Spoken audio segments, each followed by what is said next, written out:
Assalamualaikum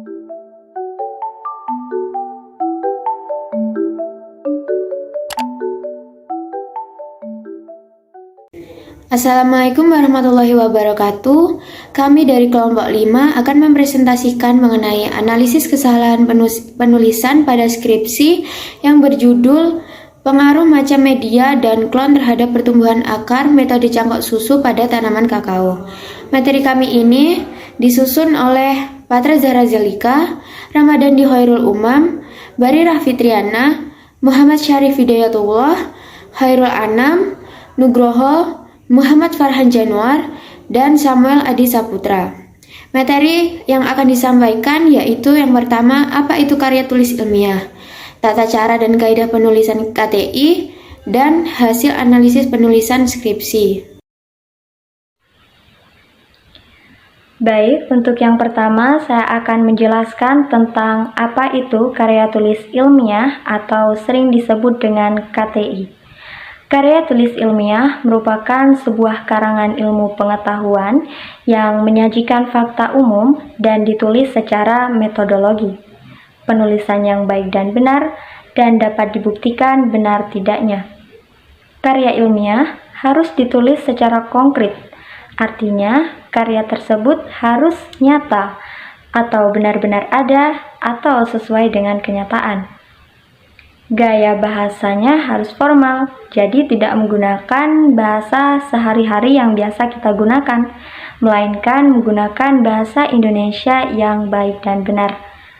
Dan juga menggunakan kata-kata teknis, yaitu kata-kata yang mampu memperjelas dari bidang keilmuan yang dikajinya. Adapun jenis-jenis karya tulis ilmiah. Yang pertama itu ada makalah. Makalah adalah karya tulis ilmiah yang menyajikan suatu masalah dan pembahasannya berdasarkan data di lapangan yang bersifat empiris objektif.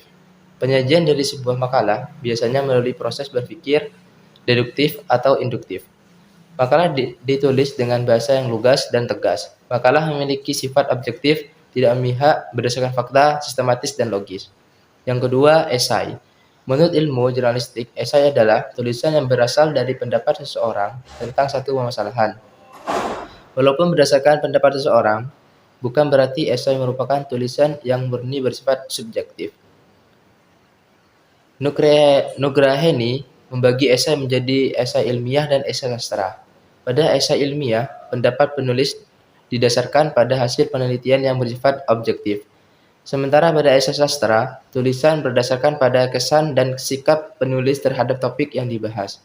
Sehingga, dalam membuat sebuah esai, penulisan harus memiliki sebuah pandangan dan pengetahuan yang luas untuk dapat mengungkapkan idenya.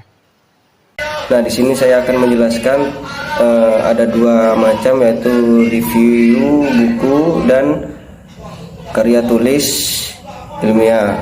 Yang pertama saya akan menjelaskan tentang review buku, yaitu ulasan singkat mengenai buku yang dibaca tersebut. Review tergantung beberapa macam. Ada yang review buku, ada yang review artikel, dan lain-lain.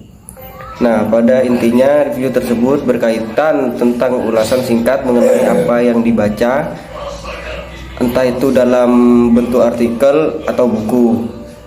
Nah, di sini saya akan melanjutkan tentang karya tulis ilmiah untuk tugas akhir atau skripsi, yaitu karya hasil tulisan mahasiswa yang dilakukan penelitian dan membahas tentang fenomena yang atau permasalahan dalam bidang tertentu menggunakan kaidah yang berlaku. Skripsi ini dilakukan oleh S1. Menjelaskan tata cara penulisan karya tulis ilmiah.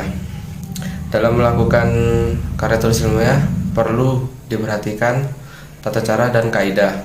Pada penulisan, hal ini bertujuan agar karya tulis ilmiah menjadi lebih mudah dan lebih dipahami.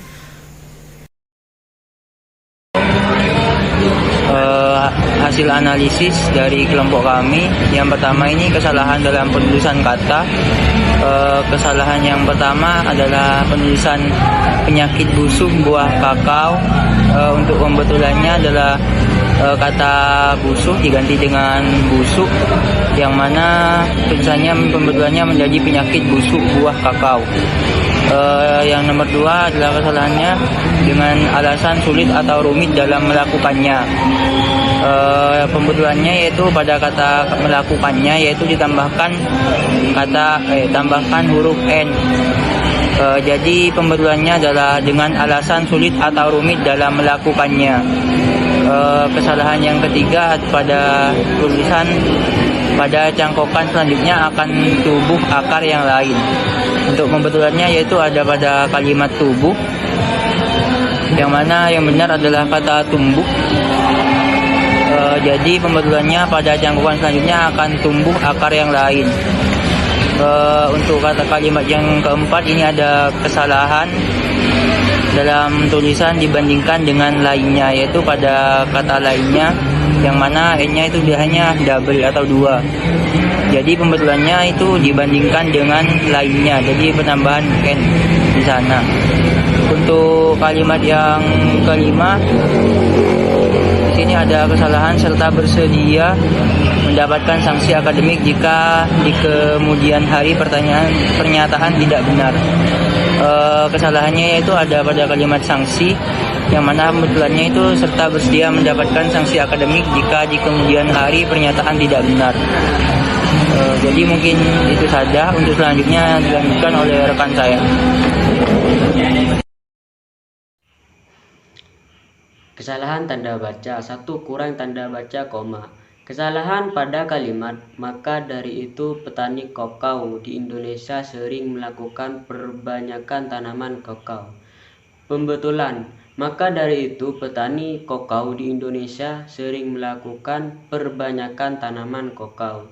Kesalahan pada kalimat namun pada metode ini petani kakao yang ada di Indonesia masih belum berkembang. Pembetulan. Namun pada metode ini petani kakao yang ada di Indonesia masih belum berkembang. Yang kedua yaitu kurang tanda baca titik. Kesalahannya yaitu pada kalimat mempercepat pertumbuhan buah tanaman kakao dan meningkatkan produksi kakao yang tidak diakhiri dengan tanda baca titik di akhir kalimat. Untuk pembetulannya yaitu pada kata kakao seharusnya ditambahkan titik pada akhir kalimat.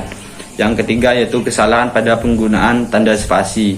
Untuk kesalahannya sendiri yaitu pada kata dan macam seharusnya dan spasi macam.